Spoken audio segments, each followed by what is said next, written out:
Ennis House rises from the Los Feliz hills like a ruin rediscovered, its weathered concrete blocks catching the Californian sun in shifting patterns of shadow and light. Up close, though, the ancient aura gives way to unmistakably modern intent. Hi everyone, Ken here. Hit that subscribe button and let's explore this house. Frank Lloyd Wright completed Ennis House in 1924, harnessing his restless imagination at a moment when he was eager to move beyond the horizontal prairie houses that had made him famous in the Midwest. California's topography and climate tempted him towards fresh experiments, and the commission from Charles and Mabel Ennis offered the perfect canvas. Wright had lately immersed himself in studies of pre-Columbian architecture drawn to the mass, rhythm, and cosmic symbolism of Maya and Aztec ruins. Rather than copy their ornament, he distilled their spirit into a new construction system he called the Textile block. Thousands of modular concrete units cast on site with sand and decomposed granite dug from the very hillside, each pressed with an interlocking geometric relief.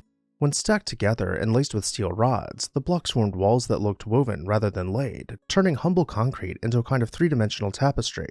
More than 27,000 of these blocks were fitted into place for Ennis House, their surfaces glimmering like chipped stone in the Los Angeles light. Wright intended every surface, inside and out, to read as one continuous fabric so the pattern never stops. Living room hearth, terrace parapets, bedroom walls, even the stout chimney all carry the same motif.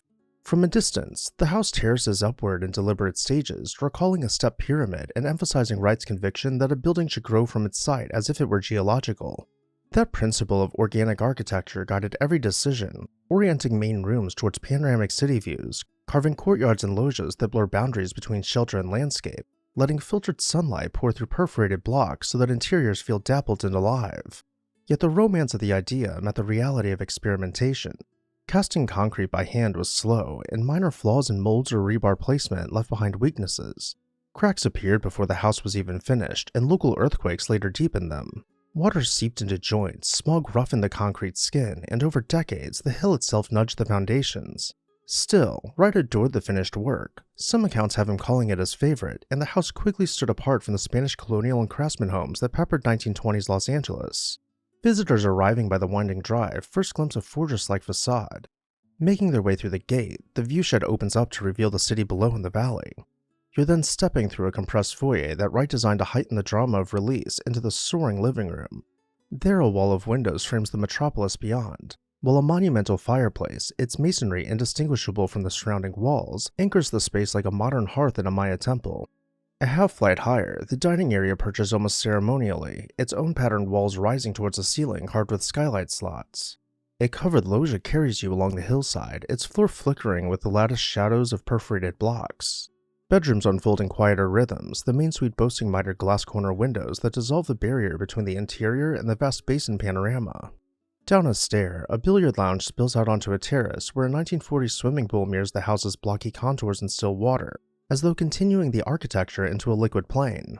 The power of these spaces lies in their seamless choreography of solid and void, light and dark. Though nearly everything is concrete, the house never feels inert. Instead, surfaces seem to breathe with changing daylight, and the rooms coax you from intimacy to grandeur in carefully measured steps, and Hollywood soon took notice of this effect. In 1959, Ennis House played a sinister mansion in House on Haunted Hill, its textured walls doubling as ancient stone. 2 decades later, its brooding geometry helped define the dystopian future of Blade Runner. Even interior sets on the soundstage were borrowed from the block motif to lend authenticity. Appearances in Buffy the Vampire Slayer, Twin Peaks, fashion shoots, and music videos followed, each reinforcing the house's uncanny ability to slide between periods and genres, just as Wright had fused antiquity and modernity in its very fabric. While cameras loved the house, engineers fretted.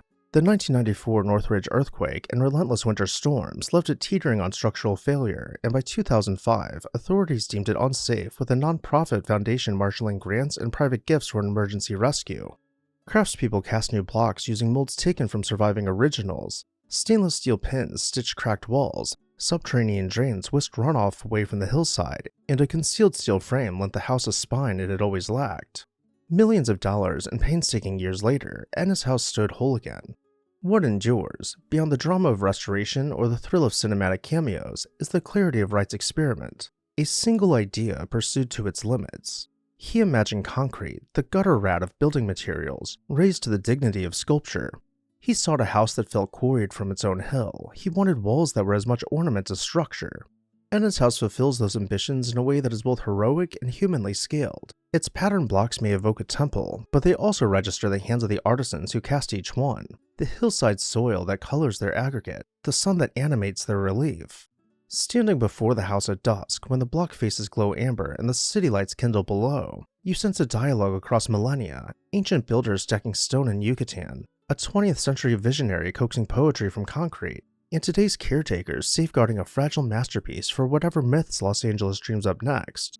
And with that, I'll turn it over to you. Let me know your thoughts on Ennis House down below in the comments section, and while you're there, make sure you're subscribed so you never miss an exciting episode of This House.